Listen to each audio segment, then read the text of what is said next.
During my childhood, my family was like a drop of water in a vast river, never remaining in one location for long. We settled in Rhode Island when I was 8, and there we remained until I went to college in Colorado Springs.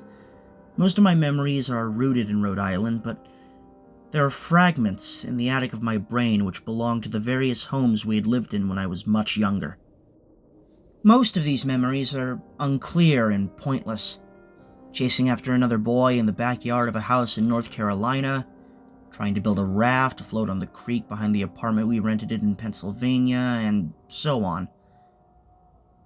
But there's one set of memories which remains as clear as glass, as though they were just made yesterday. I often wonder whether these memories are simply lucid dreams produced by the long sickness I experienced that spring, but in my heart, I know they're real. We were living in a house just outside the bustling metropolis of New Vineyard, Maine, population 643. It was a large structure, especially for a family of 3. There were a number of rooms that I didn't see in the 5 months we resided there.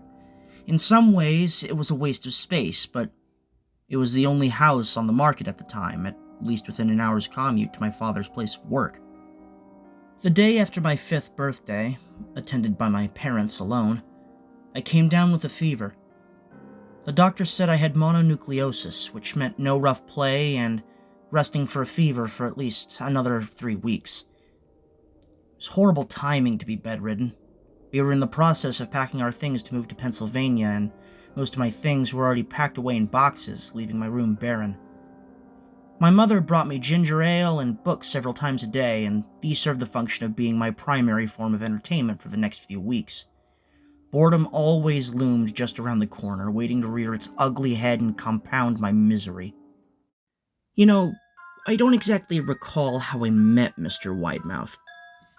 I think it was about a week after I was diagnosed with mono. My first memory of the small creature was asking him if he had a name. He told me to call him Mr. Widemouth, because his mouth was large. In fact, everything about him was large in comparison to his body. His head, his eyes, his crooked ears, but his mouth was by far the largest. "You look kind of like a Furby," I said as he flipped through one of my books. Mr. Widemouth stopped and gave me a puzzled look. "Furby?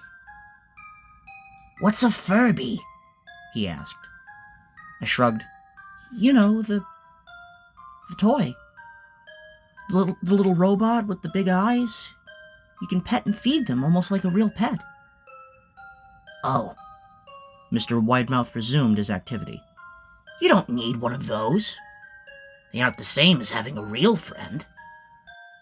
I remember Mr. Widemouth disappearing every time my mother stopped by to check in on me. "I lay under your bed," he later explained. "I don't want your parents to see me, because I'm afraid they won't let us play anymore." We didn't do much during those first few days. Mr. Widemouth just looked at my books, fascinated by the stories and pictures they contained. The 3rd or 4th morning after I met him, he greeted me with a large smile on his face. "I have a new game we can play," he said. "We have to wait until after your mother comes to check on you, because she can't see us play it. It's a secret game." After my mother delivered more books and soda at the usual time, Mr. Widemouth slipped from under the bed and tugged my hand. "We have to go to the room at the end of this hallway," he said.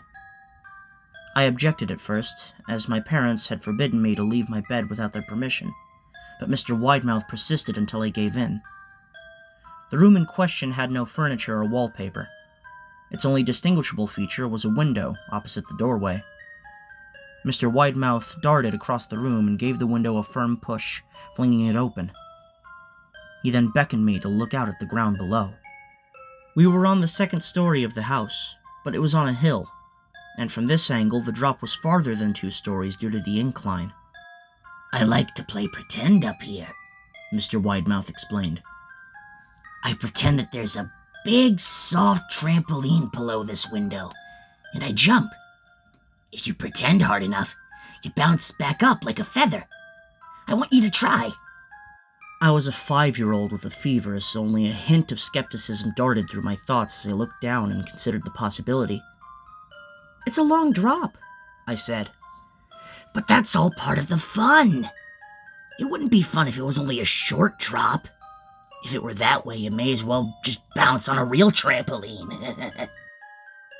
I toyed with the idea, picturing myself falling through thin air only to bounce back to the window on something unseen by human eyes.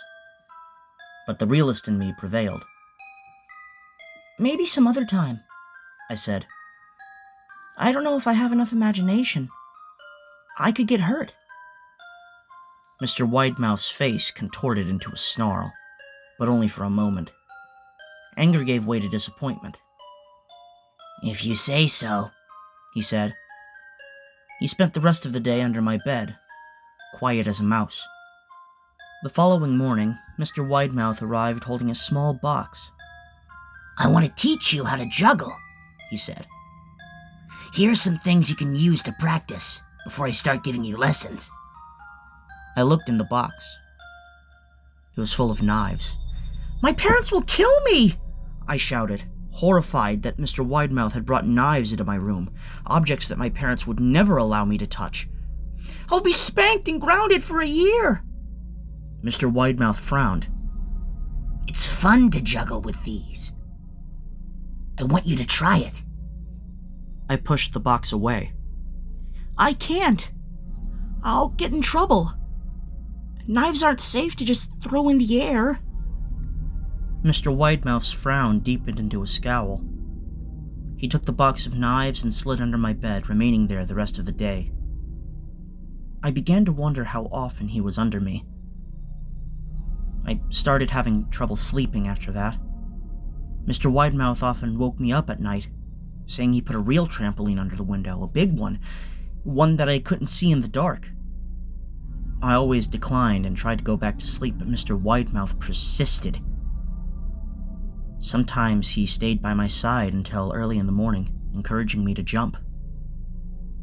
He wasn't so fun to play with anymore. My mother came to me one morning and told me I had her permission to walk around outside.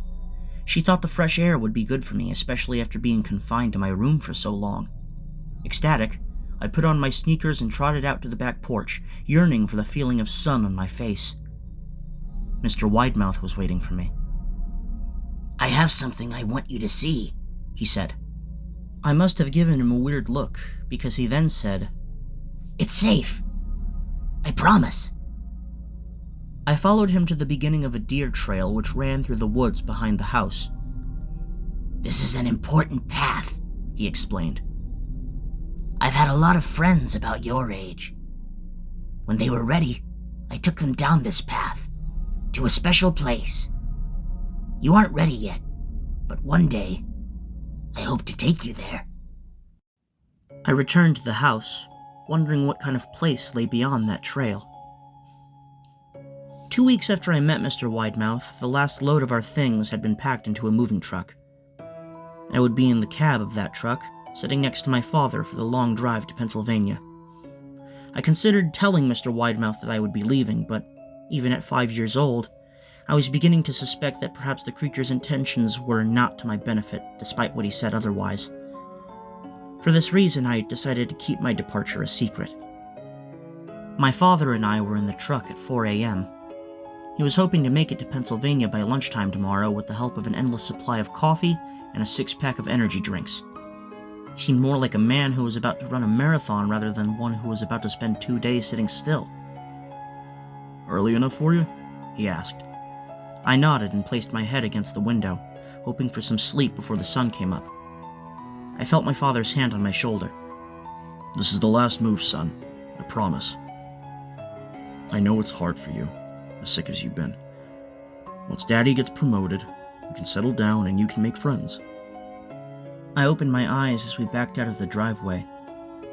I saw Mr. Widemouth's silhouette in my bedroom window. He stood motionless until the truck was about to turn onto the main road. He gave a pitiful little wave goodbye, steak knife in hand. I didn't wave back. Years later, I returned to New Vineyard. The piece of land our house stood upon was empty except for the foundation, as the house burned down a few years after my family left. Out of curiosity, I followed the deer trail that Mr. Widemouth had shown me. Part of me expected him to jump out from behind a tree and scare the living bejesus out of me. But I felt that Mr. Widemouth was gone, somehow tied to the house that no longer existed. The trail ended at the New Vineyard Memorial Cemetery. I noticed that many of the tombstones belonged to children.